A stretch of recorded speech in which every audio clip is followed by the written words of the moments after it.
untuk membahas tentang apa yang harus kita lakukan ketika kita bercita-cita besar, yaitu menjadi penduduk surga. Kita, apapun latar belakang yang kita miliki, kita ingin sekali kita menjadi penduduk surga. Apapun latar belakang dan apapun riwayat dosa yang pernah kita lakukan, kita ingin supaya kita mendapatkan rahmat dan mendapatkan ridhonya Allah. Karena surga itu haknya setiap hamba-hambanya Allah. Dan setiap orang boleh bermimpi untuk mendapatkan surga dan boleh berprasangka yang baik kalau dia itu mendapatkan surga.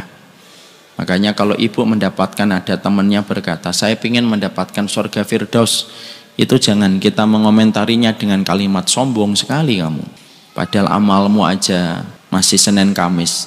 Maka sesungguhnya prasangka yang baik itu diperbolehkan ketika kita memohon supaya kita diberikan surga oleh Allah. Ketika kita berdoa setiap harinya supaya kita diberikan surga oleh Allah di dalam perjalanan hidup kita, tentunya yang harus kita lakukan adalah mengatur setiap langkah kita, supaya setiap langkah kita itu mendekatkan kita kepada surga dan bukan menjauhkan kita dari surga. Karena sesungguhnya orang yang paling beruntung adalah mereka yang telah menetapkan surga sebagai tujuan di dalam perjalanan hidupnya, tetapi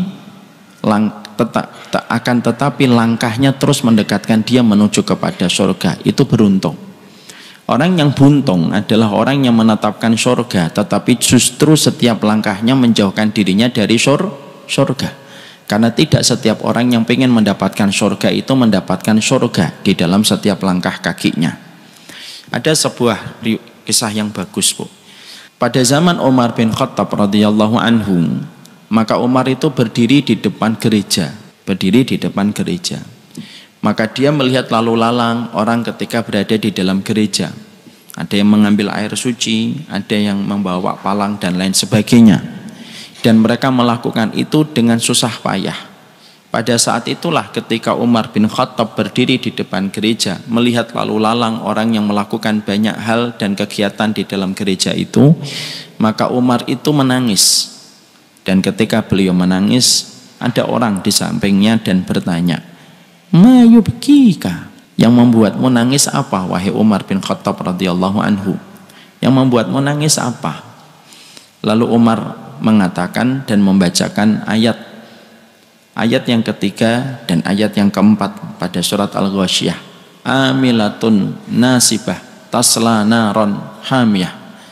Berapa banyak orang yang beramal kepayahan dan keletihan, tetapi justru dia tidak mendapatkan surga, tetapi dia mendapatkan neraka. Itu menunjukkan kepada kita, yang buntung itu orang yang bercita-cita surga, tetapi jalan yang dia tempuh justru jalan yang menjauhkan dia dari surga. Fenomena viralnya film Walid, ya, walaupun saya tidak melihat, dan ibu jangan manggil saya Walid ya. Viralnya film Walid itu memberikan kepada kita satu message. Satu message apa dan satu pesan apa yang penting dari viralnya film itu? Ternyata banyak orang ketika mereka ingin mendapatkan ridhonya Allah, mereka terjerumus kepada jalan yang salah. Karena apa? Kita ingat perkataan dari Abdullah bin Mas'ud, "Kam min muridil khairi la yusib." Berapa banyak orang yang menginginkan kebaikan surga tetapi mereka tidak pernah mendapatkan surga. Inilah yang menjadikan kita harus selalu senantiasa sadar, sesadar-sadarnya, surga itu merupakan cita-cita tertinggi kita bersama. Dan sesungguhnya surga itu tidak bisa kita pikir dengan prasangka kita, dan tidak bisa kita arahkan jalannya sesuai dengan kemauan kita. Kalau kita ingin menuju kepada surga, maka caranya cuma satu, ikuti apa yang disampaikan Allah, ikuti apa yang disampaikan oleh Rasulullah SAW. Maka itulah yang menjadikan kita berharap besar, semoga perjalanan ini semakin mendekatkan kita kepada surganya Allah. Siapa orang yang nanti kepayahan dan kelelahan, orang yang menyangka apa yang dia perbuat diterima oleh Allah, tapi ternyata apa yang dia perbuat tidak diterima dan tidak sama sekali mendatangkan profit untuk memberikan kepadanya adalah surga. Inilah pentingnya bagi kita Surga itu harus dengan ilmu, karena surga tanpa ilmu ibarat mimpi di siang hari tengah bolong. Inilah yang menjadikan kita membahas tentang kitab ini. Kita akan membahas tentang apa yang harus kita lakukan di dalam perjalanan kita, supaya setiap langkah kita terukur dan setiap langkah kita itu tersistematik dengan penjelasan kitabullah dan sunnah. Pindah dari satu amal kepada amal sesuai dengan petunjuk yang disampaikan Allah dan Rasulnya. Allah menurunkan Al-Quran dan Allah mengajarkan kita dengan sunnah. Satu, supaya setiap jalan yang kita tempuh semakin mendekatkan kita kepada surga dan semakin menjauhkan kita dari neraka. Karena mendapatkan surga itu merupakan keberuntungan yang paling besar, maka sesungguhnya jalannya pun harus terukur dan tidak boleh dilakukan secara sembarangan yang bisa menyebabkan buntungnya perjalanan hidup kita. Inilah yang menjadikan kita bahas apa perkara yang bisa mendekatkan kita di dalam perjalanan hidup kita untuk mendekat kepada surganya Allah Subhanahu wa ta'ala. Mari kita buka halaman 63. Termasuk salah satu di antara jalan dan anak tangga yang bisa mendekatkan kita kepada surganya Allah, yaitu ketika kita membantu manusia di dalam masalah hutang, ketika kita membebaskan manusia di dalam masalah hutang. Sebelum kita bahas tentang masalah ini, mari kita bahas dulu tentang masalah utang, supaya kita mampu memahami masalah utang dari sudut pandang yang utuh dan kita memahaminya dengan perspektif yang bijak, supaya kita tidak terseret kepada gaya hidup yang salah yang berkaitan tentang masalah hutang. Saya akan sampaikan 5 poin tentang masalah utang dulu, Bu, sebagai mukaddimah, karena nanti kita akan bahas 5 poin ini, sisi lain dari masalah utang.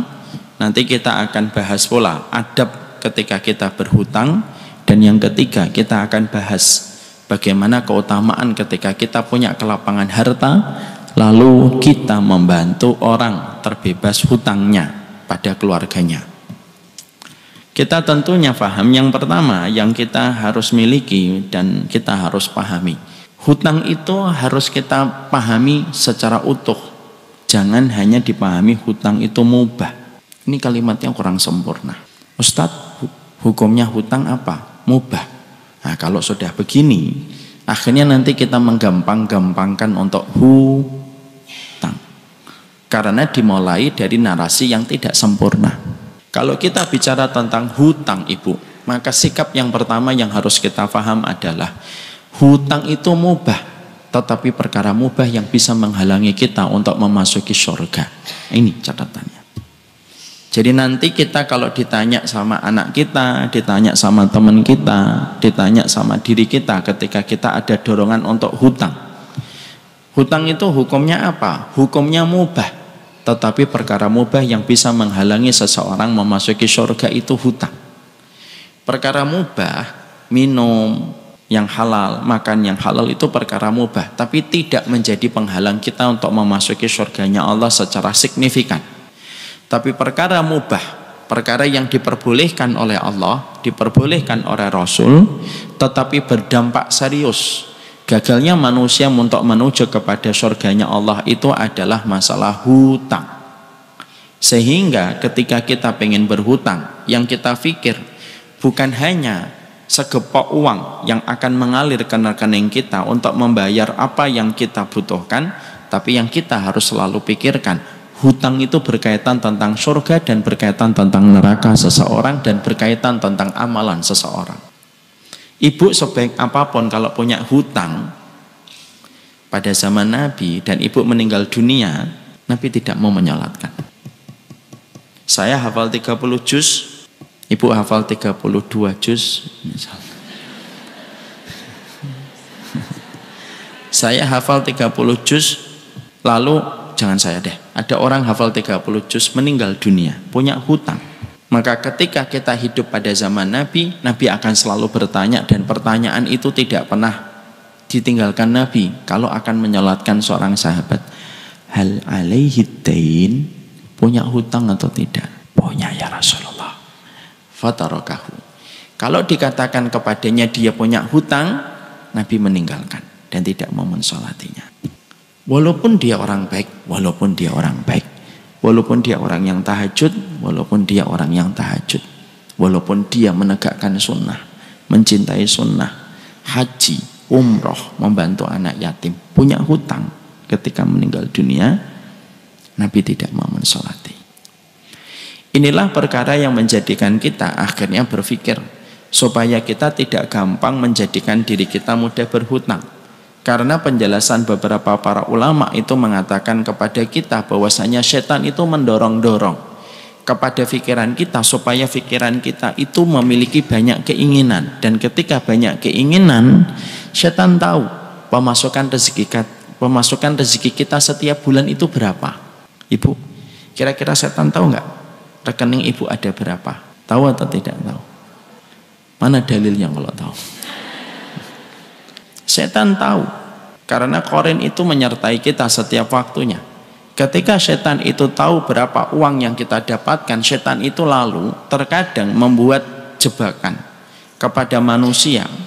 Ketika manusia itu sudah diketahui berapa jumlah pemasukan dia setiap bulan, dibuatlah keinginan-keinginan yang panjang atas apa yang dia miliki, supaya dengan itu terdorong dirinya untuk membayar, untuk mengambil hutang ketika dia tidak kuat dalam iman. Makanya hutang itu ada dua, ada hutang yang baik, ada hutang yang tidak baik. Nanti kita bahas, ini belum sampai di situ. Jadi terkadang kalau ada orang begitu gampang berhutang, itu merupakan bagian dari jebakan setan. Karena setan itu ingin supaya setiap manusia itu gagal mendapatkan rahmatnya Allah. Dan rahmat Allah itu tidak bisa untuk datang kepada orang yang berhutang, karena urusan ini urusan besar di sisi Allah. Makanya maaf ibu, kenapa terkadang kita kalau hutang, ibu pernah ngerasa nggak ketika hutang kita sudah membuat skema kapan kita akan membayar hutang? Mbak, saya hutang tuh mbak, berapa? Nggak banyak kok, 7 miliar aja gitu. Kita sudah membuat skema ketika kita sebelum hutang 7 miliar, saya nanti dapat pemasukan dari skincare ini 5 miliar. Nanti saya dapat dari brand ini 8 miliar. Berarti 8 ditambah 5, 13. 13 kurangi 7. Masih berapa? Masih 6. Insya Allah saya bayar. Giliran ketika akhirnya dia sudah mendapatkan rezekinya, 13 miliar itu dia dapatkan. Ketika membayar utang, berat atau tidak berat? Nah ini pelakunya. Merasa berat atau tidak berat? Berat. Kenapa kita membayar utang itu berat? Walaupun kita memiliki harta yang lebih banyak daripada hutang yang kita ambil, setan bermain-main di dalam pikiran kita, dan setan memberatkan tangan kita untuk mengeluarkan harta kita untuk membayar hutang, karena setan itu tahu betul setiap tertahannya kebaikan membayar hutang menjadikan dia telah berbuat dolim, dan kedoliman itu dihitung semenjak dia tidak mau membayarkan hutangnya, dan ketika itu sampai mati menyusahkan ruhnya ketika nanti menghadap kepada Allah, ketika dia tidak membayar hutang sampai dia menutup mata. Makanya sampai urusan ini sedemikian pentingnya, tidak ada safar kecuali kita disunahkan untuk meninggalkan catatan hutang kita. Dan tidak ada urusan ketika kita melakukan perjalanan lebih dari 3 hari kecuali ketika kita harus mencatatkan urusan utang kita.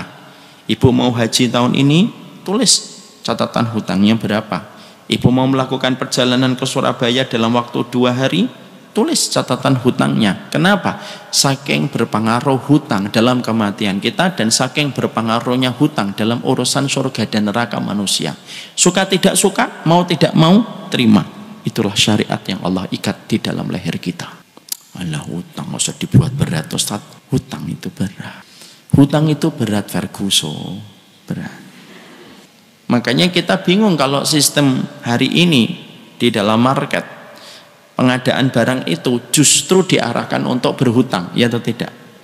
Kartu kredit berhutang, beli mobil, beli motor diarahkan supaya kita kredit, dan itu pada dasarnya hutang. Secara hukum mubah, tidak boleh mengharamkan sesuatu yang mubah, Tapi tidak boleh berhenti di situ. Mubah yang mempengaruhi kematian kita dan mubah yang mempengaruhi urusan surga dan neraka kita, itu hutang. Makanya ada hadis yang membuat kita termenung. Kalau kita betul-betul merenungi dan memberikan seluruh jiwa kita terhadap hadis ini. Apa hadis yang membuat kita harus merenung tentang masalah hutang, Ustaz? Kullu nafsin mu'allaqah bidainihi hatta yuqda dainuhu. Setiap ruh tergantung antara langit dan bumi. Dia tidak diterima bumi, langit tidak membuka pintu-pintunya untuknya. Dia dalam kondisi kesakitan ketika dia punya tanggungan hutang sampai hutangnya dibayarkan. Makanya ruh di dalam kitab-kitab para ulama ketika menjelaskan ruh itu bermacam-macam, Bu. Ada yang ditaruh di dalam tembolok burung hijau di surga, ruhnya para syuhada seperti syuhadanya Palestina dan Gaza. Ada ruh ditaruh di dalam tempayang, di dalam tembikar tanah raksasa, dipanaskan dengan magma bumi yang tidak terkira berapa dari cc panasnya. Siapa itu? Zunnat, para pezina yang tidak bertobat sebelum dia mati, dipanaskan, dididihkan sepanjang perputaran bumi hingga hari kiamat. Jangan main-main sama zina. Zina tidak pernah main-main di sisi Allah. Dan jangan menjadi lebih bijak daripada Allah. Sok mengatakan, oh zina itu tidak apa-apa, kita aja yang terlalu berlebihan. Oh zina itu tidak pernah ringan di hadapan Allah. Ada yang mereka ditaruh di dalam kerak bumi, dihimpit dengan bumi, sampai setiap detiknya terdengar suara patahan ruas tulangnya ketika dia berbuat zalim, ketika mengambil harta dan tanah yang bukan miliknya. Ada orang yang mereka mendapatkan kuburan sepanjang mata dia memandang ketika mendapatkan kubur. Kedudukan ruh berbeda-beda sesuai dengan tingkat amal. Tapi salah satu di antara penjelasan yang disampaikan Nabi Muhammad ketika menjelaskan tentang ruh, ada ruh yang tidak diterima oleh pintu langit dan juga tidak diterima di bumi. Dan itu rohnya orang yang berhutang sampai dibayarkan hutangnya. Karena masalah harta itu bukan masalah sepele, tetapi masalah besar. Itu hutang. Perkara inilah yang menjadikan kita akhirnya mengerti dengan baik. Janganlah kita, kecuali kita dan keluarga kita, kecuali kita harus memahami hukum hutang dengan bijak. Dan memahami hutang itu dengan sudut pandang yang betul-betul benar. Jadi kalau kita mengatakan hutang itu mubah, tok berhenti di sini, bubar, Bu. Kita akan mudah untuk hutang. Hari ini berapa banyak wanita yang mereka terkena pinjol, sudah hutang ditambah itu riba. Ini double-double, Bu. Saya kemarin mendapatkan, baru kemarin ditelepon seseorang. Ada seseorang yang beliau terlilit hutang, bukan beliau, istrinya yang terlilit dengan pinjol. Dan sang suami harus membayar tunggakan hutangnya sampai 150 juta. Dan itu karena perbuatan istrinya ketika terlilit dengan hutang. Maka inilah yang menjadikan kita, setidaknya poin yang pertama, menyadarkan kembali kepada kita. Makanya kaedahnya ringan di dalam kehidupan kita. Apa yang kita mampu beli dengan cash, beli. Apa yang tidak mampu kita beli cash, sabar. Kalau itu miliknya kita, pasti datang dengan cara dan jalan yang telah ditetapkan oleh Allah. Tinggal seberapa besar kita sabar menunggu ketentuan barang itu datang kepada kita. Kalau catatan takdir itu sudah ada untuk kita barang itu. Sambilkan satu pertanyaan, Ibu.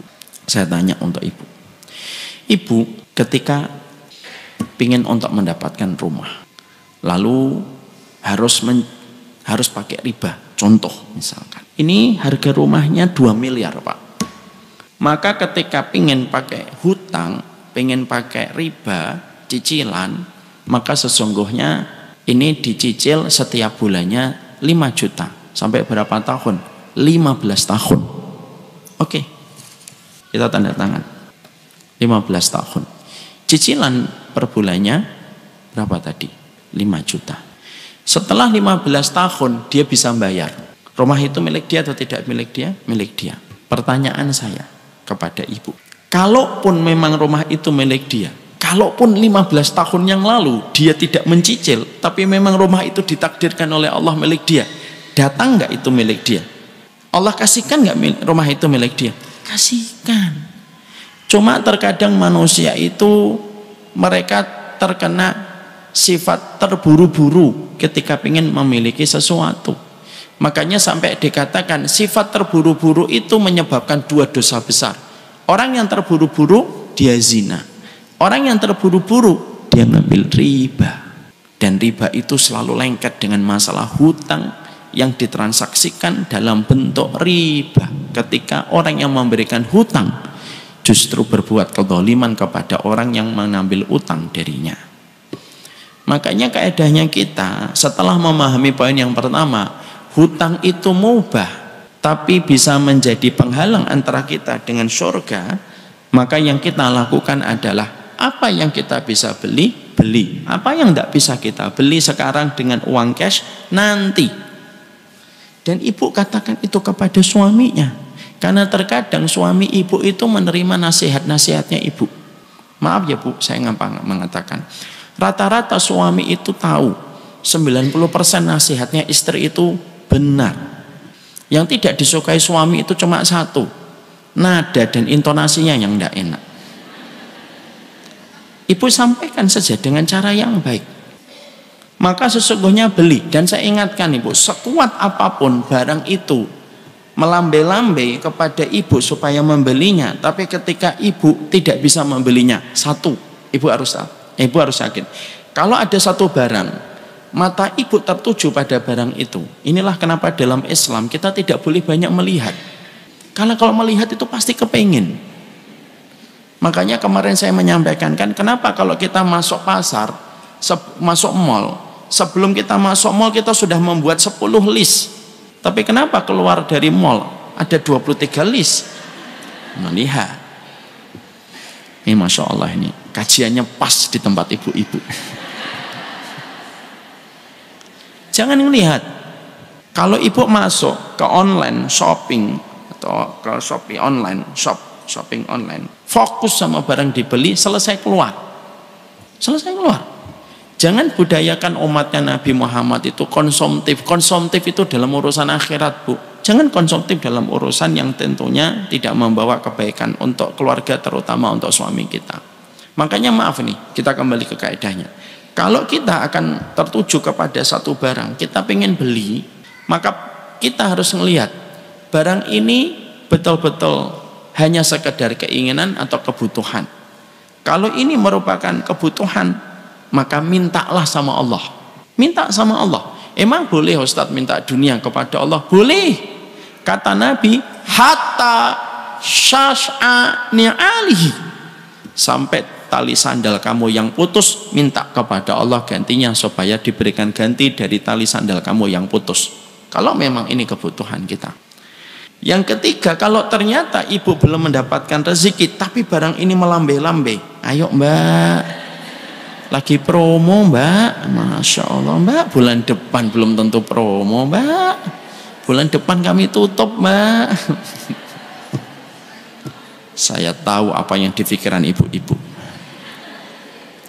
Ketika ibu belum memiliki harta untuk membeli ini dengan cash. Yang ketiga, kata para ulama, katakan kepada benda ini, kalau benda ini ditakdirkan oleh Allah itu milik saya, akan datang dengan cara yang Allah antarkan bagaimanapun caranya, walaupun hari ini saya tidak memiliki harta itu.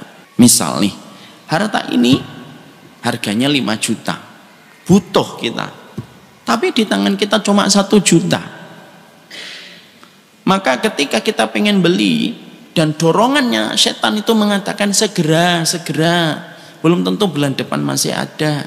Dorongan itu kuat, katakan kepada barang itu, sembari kita itu terbiasa berdialog dengan diri kita. Kalau barang ini memang milik kita, pasti akan datang dengan cara yang tidak pernah Allah duga. Itu dari yarzuquhu min haitsu la yahtasib. Kita harus yakin pertolongan Allah selama jalan yang kita tempuh itu benar. Ibu tahu nggak, saya pernah ceritakan atau tidak? Mungkin sudah, tapi saya ingatkan kembali sebagai sebentuk review dan reminder. Ibu saya, dan saya yakin ibu-ibu pernah mendapati kejadian-kejadian kayak gini dalam versi yang berbeda-beda. Ibu saya itu pernah sebelum beliau wafat, beliau itu pegang tangan saya, ngitarin itu rumah. Beliau katakan, ini nak rumah, ini barangnya ibu, ini piring-piringnya ibu. Nanti kalau ibu meninggal dunia nanti beginiin ya nak, nanti beginiin ya nak. Lalu tertuju kepada mesin jahit, Singer atau Butterfly. Tahu mesin jahit Singer atau Butterfly? Kalau tahu, fix Anda kelahiran 80. Ya. Ada mesin jahit Butterfly atau Singer yang dalam bentuk lemari, yang kalau dibuka mesin jahit, kalau dibalik lagi dia kayak lemari, kayak meja. Dan ternyata itu kan gosong. Ibu ngomong, ini gosong nak, hangus. Iya Bu, kenapa Bu? Ya kamu dulu waktu kecil membakar. Saya bakar, saya nggak sadar. Lalu ibu saya berkata, ini mesin jahit jangan diapa-apakan karena bukan milik ibu. Saya ngomong dong, lah kalau bukan milik ibu kenapa di sini? Ya sudah, dipindah aja. Bukan begitu nak, ada kisahnya. Saat itu Bapak Qadarullah habis mendapatkan turbulence dalam masalah finansial. Dan Qadarullah pada saat itu harus membayar SPP sekolah saya. Pada saat itu akhirnya ibu dan bapak itu malam ngobrol, gimana ya Pak, sekolahnya Mita ini harus dibayar. Ibu lalu berkata, sudah jual aja mesin jahit saya Pak, lumayan itu. Ibu yakin. Ibu udah nggak butuh, sudah tua Pak, nggak bisa jahit lagi, nggak kuat. Ya wis, kalau begitu kita jual ya. Iya. Malam pembicaraan orang tua suami istri sebelum tidur. Subuh bangun. Terus bapak melakukan aktivitas, bapak keluar. Tiba-tiba rumah saya, kata ibu, dipencet belnya. Ding dong. Bukan assalamualaikum Ustaz. Belnya ding dong Bu, nggak ada assalamualaikum. Maka dibuka ibu saya. Ada laki-laki ibu yang tiba-tiba berkata, Bu, ibu jual mesin jahit. Ibu itu bingung. Perasaan baru tadi malam. Kok sudah ada orang datang? Oh mungkin bapak cerita-cerita ke lapangan atau ke teman-temannya. Lalu ibu ngomong, ya sudah, iya Pak, saya jual Pak mesin jahitnya. Berapa Bu? Ya kalau bisa 150 Pak. Dilihatin, masih bisa kan Bu? Iya, cuma hitam karena gosong aja, tapi mesin masih bagus. Dilihatin, dicobain, masih bagus. Oke Bu, saya bayar 150.000. Tetapi laki-laki itu berkata, Bu, saya tidak bawa mobil, saya cuma bawa motor. Uang 150.000-nya ini untuk bayar, tapi mesin jahitnya saya ambil besok ya Bu. Saya bawa kol, saya bawa kol lah untuk bisa membawa mesin jahitnya. Ibu saya langsung bilang, lah Pak, kalau ditinggal janganlah Pak, ini uangnya dibawa lagi aja. Besok ketika sudah bawa mobil kasihkan lagi. Insya Allah besok ada suami saya. Jangan Bu, nanti kalau uangnya dititip lagi ke saya, takutnya saya nanti pakai untuk yang lain. Tidak apa-apa kok, Ibu nggak keberatan kok. Kalau saya nitip barang 1 hari, ya saya tidak keberatan. Tapi kan uang ini saya terima dulu. Tidak apa-apa Bu, kan yang penting saling ridho. Ibu saya mikir, ya udahlah, diterima. Udah ya Bu, ini mesin jahit saya titip di sini ya. Iya, terus beliau pergi. Selang 3 jam atau 4 jam, bapak saya pulang. Ibu saya tanpa dosa, dalam tanda petik dan polos berkata, Pak, tadi ada kenalanmu yang beli mesin jahit. Namanya siapa? Orang mana? Dan besok ngambil jam berapa? Pakai mobil. Lah bapak saya, lah saya kan belum ngomong ke siapa-siapa. Ibu langsung ngomong, setan itu Ustaz. Lah bapak saya itu ngomong, saya belum ngomong sama siapa. Ibu itu kaget-kagetnya dan ngomong, Pak, jangan bercanda, jangan guyon. Benar, saya belum ngomong ke siapa-siapa. Loh emang gimana orangnya? Diceritakan orangnya begini, saya nggak ngerti orang itu. Lah dia tahu kalau mesin jahit kita dijual terus dari siapa? Kan kita baru ngomong tadi malam. Lah itu justru saya malah tambah bingung.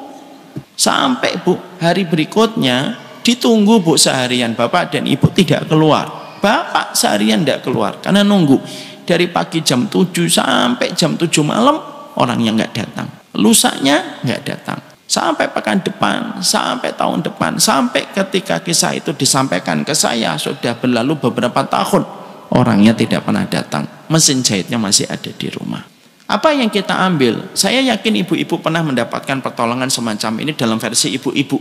Tapi di situ kita paham caranya Allah kalau mencukupkan itu selalu ada 1001 jalan. Walaupun kita tidak mengetahui jalan itu, tapi kita yakin.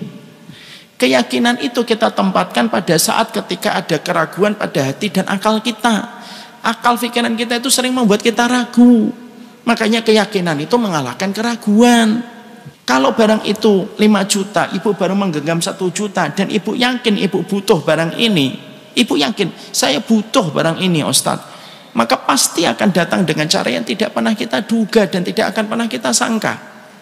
Ibu, saya cerita lagi nih, kalau ini kisah nyata saya punya teman Bu, ketika kami dulu di Fakultas Syariah, sebelum di Fakultas Syariah kami di Fakultas Bahasa, kami dulu di Edat Lughah, bahasa sastra.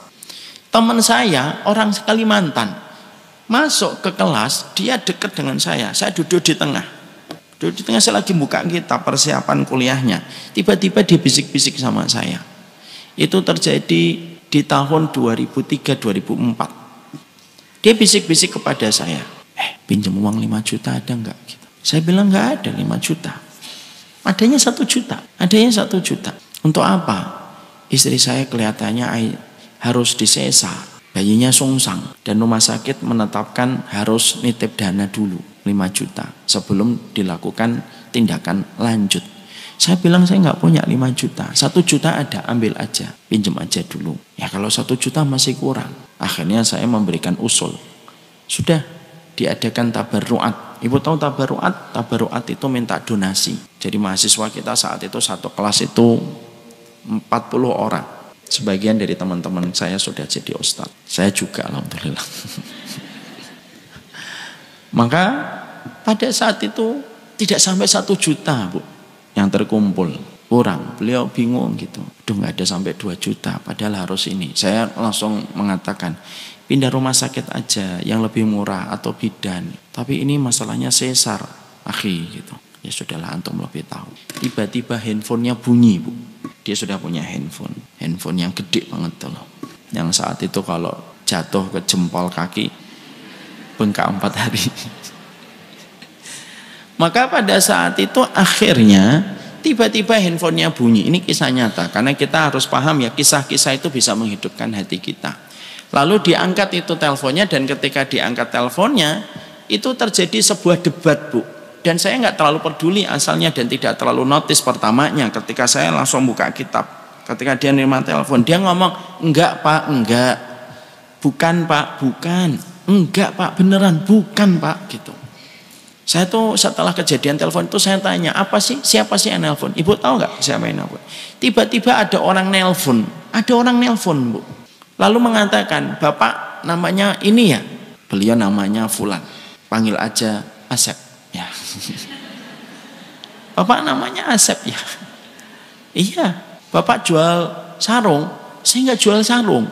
Bapak jual sarung? Saya nggak jual sarung. Iya Bapak jual sarung. Enggak Pak, saya enggak jual sarung. Karena dipaksa Bu. Akhirnya beliau ngomong apa? Ya udah deh, kalau Bapak maksa saya jual sarung, saya jual sarung. Ini kisah ini selalu hidup di pikiran saya. Akhirnya beliau mengatakan, ya Pak, kalau saya jual sarung Bapak mau apa? Saya mau pesan sarung Kalimantan Pak, yang speknya begini Pak. Bapak bisa nggak untuk mendatangkan sarung itu berapa kodi? Wah, saya nggak ngerti, tapi saya bisa bantu. Iya Pak, bantu Pak. Ya sudah, nanti ini dagang ya. Iya kan Bapak penjual sarung. Iya, ya udah gitu. Udah tutup dulu Pak teleponnya. Tutup dulu, dia telepon abangnya yang ada di Kalimantan. Bang, tadi itu ada orang gini-gini pengen beli sarung. Ada nggak sarung kayak gini? Ada, coba. Loh, akhirnya transaksinya jadi Bu, singkat ceritanya. Dan akhirnya uangnya ditransfer. Dan akhirnya beliau jual berapa kodi itu dapat untung. Ibu tahu nggak berapa untungnya? 5 juta. Persis yang dia butuhkan untuk naruh uang ketika deposit istrinya itu akan persalinan. Ini kisah, Masya Allah dia itu. Makanya kalau saya ketemu saya, dia bilang, antum dagang sarung ya? Saya lagi tawa dia. Dan setelah itu saya tanya sama beliau, setelah itu ada nggak yang pernah maksa antum untuk jualan sarung? Nggak pernah, sekali-sekalinya itu aja gitu. Maka itulah yang menjadikan akhirnya kita paham, penting sekali. Jadi kalau kita manajemen ada satu barang kita butuhkan, lalu barang itu memang kita butuhkan dan rezeki kita belum ada, minta sama Allah dan berdoalah supaya barang itu dimudahkan datang kepada kita. Dan yakin pasti barang itu akan datang kepada kita dengan cara yang baik, tapi tidak usah pakai utang. Makanya akhirnya kaidah yang pertama ketika kita membahas tentang hutang, hutang itu mubah. Tapi perkara mubah yang menghalangi seseorang untuk memasuki surga itu adalah masalah hutang.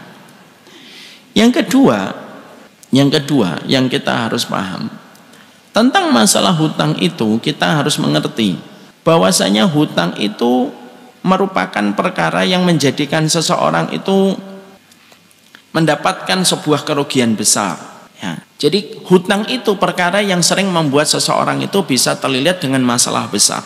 Ada satu riwayat di dalam riwayat Aisyah radhiyallahu anha, Nabi itu senantiasa berdoa. Apa doanya Nabi Shallallahu Alaihi Wasallam?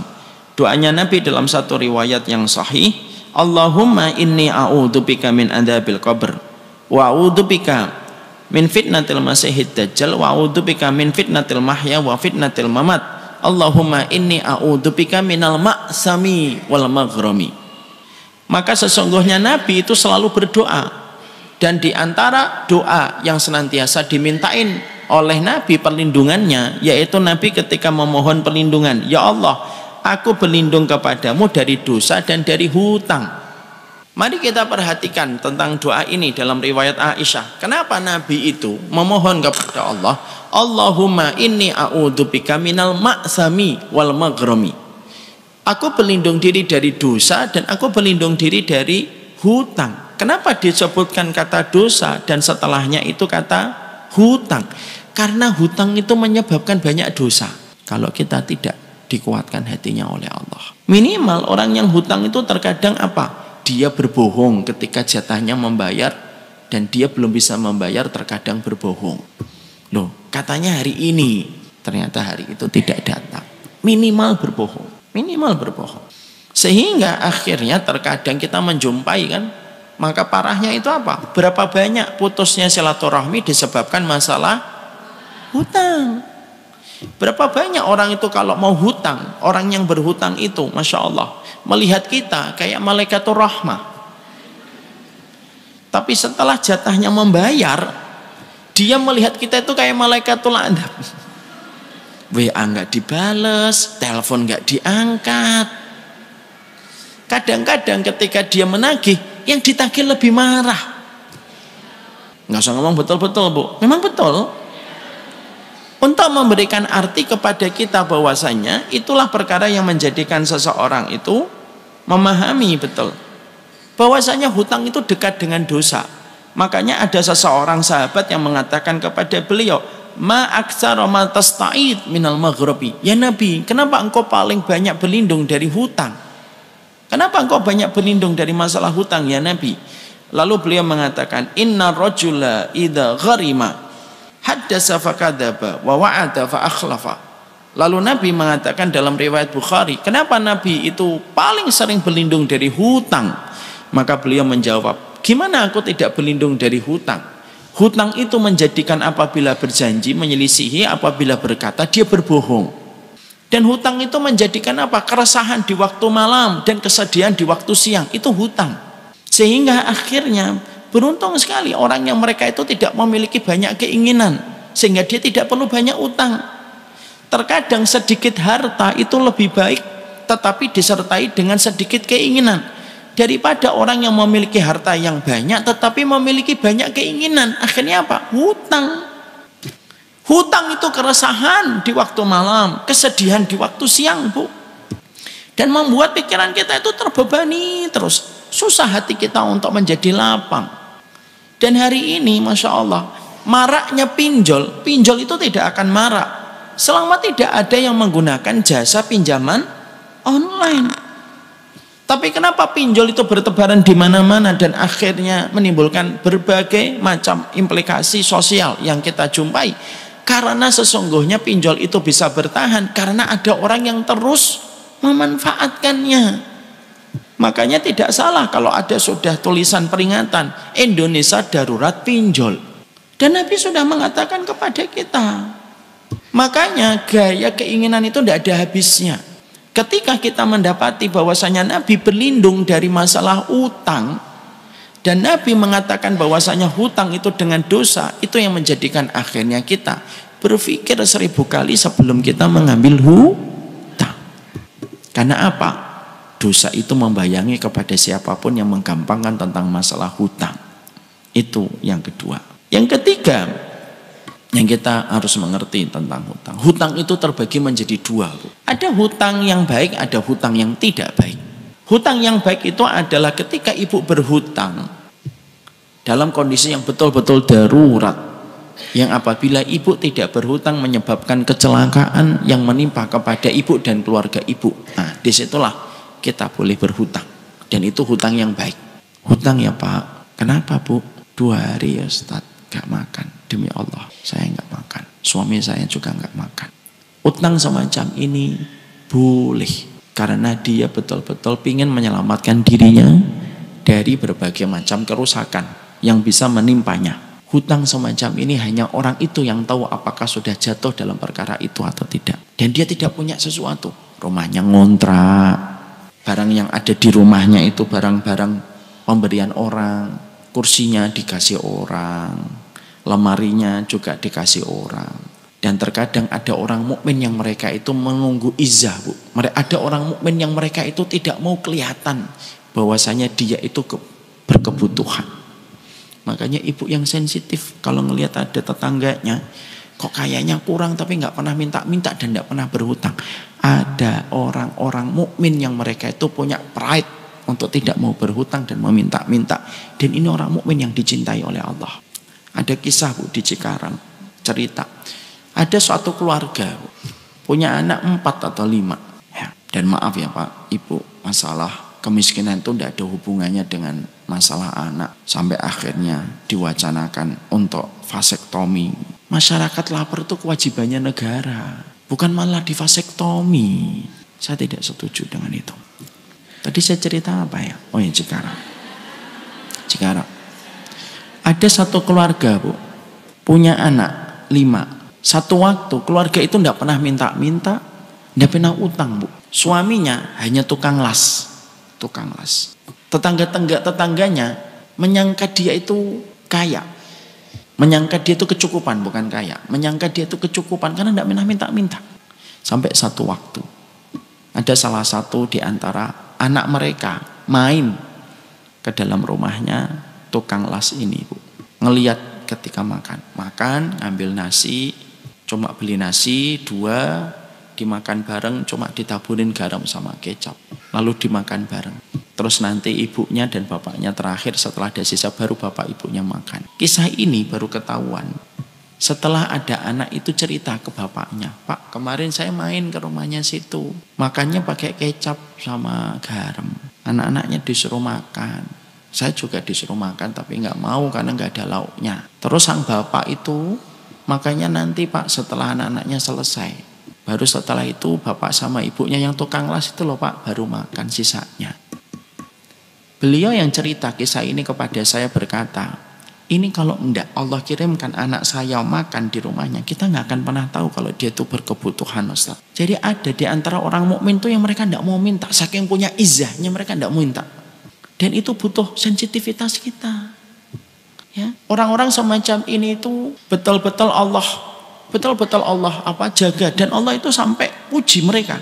Allah itu puji mereka di dalam Al-Quran bahwasanya mereka itu orang-orang yang betul-betul menjaga dirinya. Mereka itu betul-betul menjaga dirinya di dalam kondisi yang begitu baiknya. Ya, sehingga akhirnya ini kalau mereka hutangnya itu baik. Hutangnya itu bukan untuk keinginan, tapi hutangnya itu untuk kebutuhan.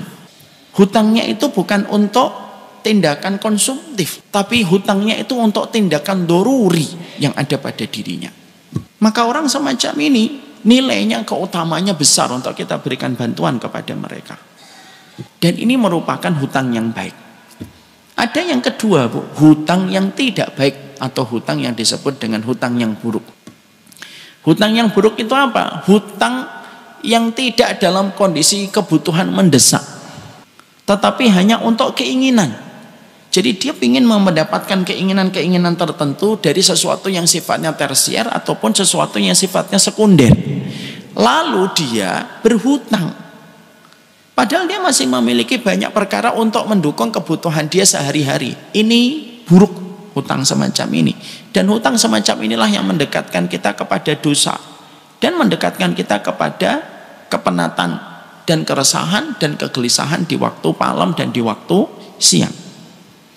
Jadi kalau ada kita, siapapun kita, hutang hanya untuk satu keinginan dari masalah sekunder, itu sudah termasuk salah satu hutang yang berpotensi akan menjatuhkan seseorang di dalam kerusakan. Kita nanti kalau mau berhutang, pastikan hutangnya di poin yang mana? Poin 1 atau poin 2. Kalau kita hutangnya di poin 1, semoga Allah cukupkan kita. Dan kalau ibu ada di antaranya yang masih nomor 1 dan ibu menahan diri untuk tidak minta-minta, demi Allah, ibu laparnya akan diganti dengan kenyangnya di akhirat. Kata Imam Ibnu Qayyim, kalau ada orang mukmin tapi mereka miskin di dunia, itu caranya Allah supaya Allah itu mengkenyangkan dia dalam kehidupan di akhirat. Makanya perkataan Imam Ibnu Qayyim itu bagus. Berapa banyak orang yang terlalu kenyang di dunia, dia kelaparan di akhirat, dan berapa banyak orang yang kelaparan di dunia, maka dia akan dikenyangkan oleh Allah di akhirat selama dia ridho. Ya. Itu yang ketiga tentang masalah hutang. Ya. Yang keempat, apa keburukan hutang itu kalau sampai akhirnya kita itu tidak mampu untuk membayarkan. Sesungguhnya kalau ada seseorang yang tidak mampu untuk membayar hutang, orang yang mereka itu tidak membayar hutang, maka akan menjadikan seseorang itu mendapatkan banyak sekali konsekuensi. Kalau sampai kita hutang karena yang kedua, lalu kita tidak membayarkan hutang, maka sesungguhnya kita akan terkena banyak hadis. Saya sebutkan 5 hadis saja tentang bahayanya hutang.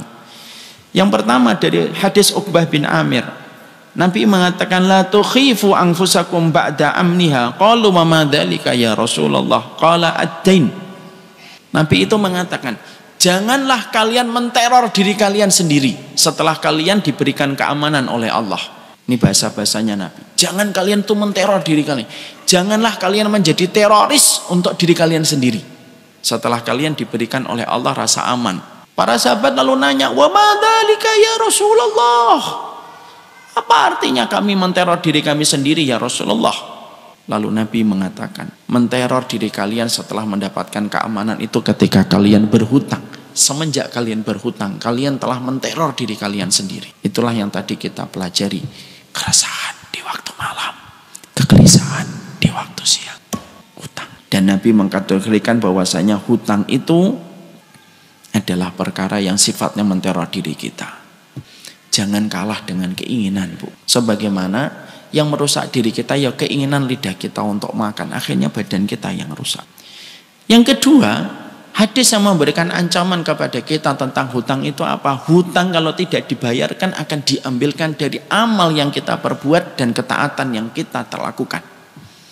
Makanya Nabi mengatakan dalam satu riwayat Ibnu Majah, man mata wa alaihi dainun falaysa summa dinarun wala dirhamun walakinnahal hasanatu wassayyiat. Kalau ada orang berhutang lalu dia tidak membayarkan hutangnya sampai dia meninggal dunia, maka hutang itu akan dibayarkan dengan kebaikannya dan ditimpakan kepadanya keburukan. Ibu susah payah nutup aurat, panas, gerah, lalu ibu sengaja punya hutang dalam kategori hutang yang kedua karena keinginan dan sekunder, tidak dibayar sampai mati.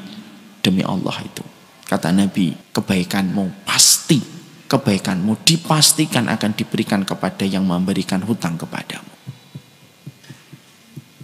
Ibu tahu nggak siapa yang paling kasihan? Yang paling kasihan itu kalau ada seorang bapak dan orang tua meninggal dunia, anaknya harus memikul hutang. Itu kasihan betul. Saya pernah ditanya oleh saudara saya, saudara jauh, boleh nggak saya mendoakan supaya bapak saya meninggal lebih dulu, supaya cepat meninggal? Saya tanya, kenapa Mbak minta supaya didoakan mati lebih cepat? Iya, karena kalau dia hidup hutangnya di mana-mana. Coba Bu, apa jawaban yang kita berikan sama beliau? Satu, saya diem aja. Saya tetap mengatakan tidak boleh Mbak, kenapa nggak boleh Mas? Ya tetap nggak boleh. Nah terus gimana? Hutangnya bertambah. Apa enggak itu lebih buruk untuknya? Walaupun saya pasti sedih ditinggalkan Bapak. Tapi menurut saya itu lebih baik daripada beliau menambah keburukan-keburukan beliau di akhirat. Saya lalu berkata, ada pilihan doa yang lebih baik. Apa itu Mas pilihan doa yang lebih baik? Saya nyampaikan kepada beliau dalam riwayat Muslim. Gimana? Ya Allah, jika Bapak saya yang penuh dengan hutang ini, kalau memang kebaikan baik untuknya, mudahkanlah dia membayar hutang dan panjangkanlah umurnya. Tapi kalau ternyata kematian itu baik untuknya, daripada dia berhutang yang akan menyusahkan dia di akhirat, wafatkanlah ya Allah, tapi jadikan dia bisa membayar hutangnya sebelum dia mati. Doanya itu. Walaupun qadarullah setelah itu tidak terlalu lama bapaknya meninggal dunia. Tapi di situ kita mendapati bahwasanya hadis yang menceritakan tentang hutang itu mengerikan, Bu, rata-rata. Ketika akhirnya kita menjumpai bahwasanya orang yang berhutang itu ketika tidak membayar, misalkan fulan hutang 2 miliar sampai meninggal dunia, ibu bisa membayangkan berapa banyak amal yang harus diambil untuk membayar hutangnya 2 miliar. Bisa jadi sholatnya 20 tahun, bisa jadi puasanya 15 kali Ramadan, bisa jadi mungkin tarawehnya dan tahajudnya selama 17 tahun. Kita tidak pernah tahu takarannya. Amal kita jaga susah payah, lalu akhirnya dipakai untuk membayar hutang, itu kan perkara berat. Dan itu salah satu ancaman yang disampaikan oleh Nabi kepada mereka yang berhutang. Yang ketiga, tentang ancaman bagi mereka yang berhutang, supaya kita menghadirkan ini, tidak memudahkan diri kita untuk berhutang. Nabi mengatakan, ayyuma rajulin tadayyana dainan wa huwa mujmi'un alla yuwafiyahu iyyahu laqiyallahu sariqan. Nabi mengatakan, siapa saja yang berhutang dan dia dengan sengaja tidak mau membayarkan hutangnya, tidaklah dia nanti ketika menghadap kepada Allah, kecuali dia dihadapkan kepada Allah statusnya sebagai pencuri. Jadi statusnya nanti sebagai pencuri kalau dia itu nekat, ketika dia sengaja untuk tidak mau membayarkan hutangnya. Terus yang berikutnya, yang terakhir, yang kelima, hadis yang menjelaskan tentang ancaman bagi orang yang hutang. Dikatakan oleh Nabi Shallallahu Alaihi Wasallam, man faraqar ruh al jasad wa huwa bari'un min salasin dakhalal jannah. Barang siapa yang ruhnya berpisah dari jasadnya dan dia terlepas dari 3 perkara, pasti Allah masukkan dia ke dalam surga. Apa 3 perkara yang menjadikan seseorang itu langsung melesat menuju kepada surga kalau dia tidak punya 3 perkara ini? Yang pertama, jangan ada sombong. Jangan sombong sama ilmu, jangan sombong sama harta, jangan sombong sama amal ibadah, jangan sombong sama kelompok pengajianmu. Yang kedua, al-ghulul, mengambil harta yang bukan miliknya pada saat peperangan. Yang ketiga, ad-dain, hutang. Makanya kembalinya ini kembali kepada poin yang pertama yang tadi kita bahas. Hutang itu perkara mubah, tapi menghalangi seseorang itu masuk surga sesolih apapun dia melakukan kebaikan. Dia tetap akan terhalang dari surga ketika dia memiliki hutang itu. Ya. Yang terakhir, hadis yang kelimanya apa? Rasulullah tidak pernah semasa hidupnya mensolati orang yang berhutang. Ini juga teguran. Ini juga menjadi sebuah panduan. Kalau ada satu daerah, Bu, di situ ada ustadz atau orang yang dihormati, lalu di daerah kampungnya ada yang mati dalam menanggung hutang, ustadznya tidak boleh mensolati. Sebagaimana Rasulullah tidak mensolati orang yang berhutang. Kenapa? Karena sesungguhnya diarahkan orang-orang yang memiliki ilmu dan kedudukan dalam iman tidak mensolati orang yang berhutang, supaya memberikan efek jerak kepada manusia setelahnya yang masih hidup, jangan gampang-gampang ngambil hutang. Jadi ini merupakan perkara hadis-hadis yang mengancam bagi mereka yang berhutang. Ya. Supaya akhirnya, kenapa hadis masalah utang dan ancamannya bukan satu, Ustaz? Tapi sampai berlapis-lapis, dianggapnya orang yang menteror, tidak disolatkan Nabi, menghalangi dari surga, dianggap pencuri, terhalang dari surga. Kenapa hadisnya banyak? Ibu harus paham. Kalau ada satu ancaman kok disampaikan oleh banyak hadis, berarti perkara itu perkara berat di sisi Allah. Saya ulang kembali.